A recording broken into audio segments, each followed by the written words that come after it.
Еще давно наши прапрадеды на Масленицу надевали вот эти вот маски со шкур баранов, вырезали глаза, на нос ставили перец болгарский, вырезали рот. И вот они шли к соседям, поздравляли их буричкали игры с ними проводили, такие игры на урожай, на добро, чтобы не было в доме зла.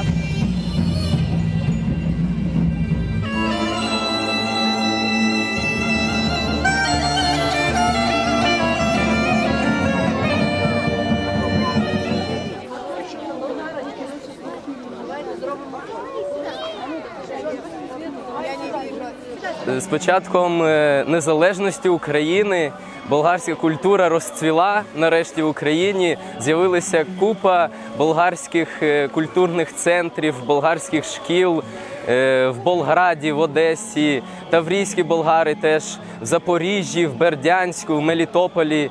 На жаль, там, звісно, зараз вони закриті, але тут, попри війну, ми все ще вболіваємо і за Україну, і за Болгарію, розвиваємо свою культуру, читаємо болгарську літературу.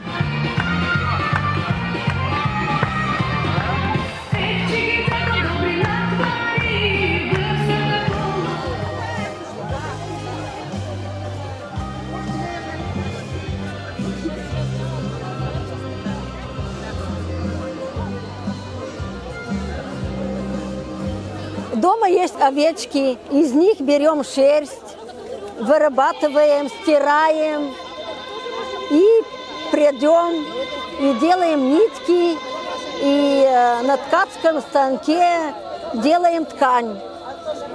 Вот эта ткань такая, вот эта тоже шерстяная.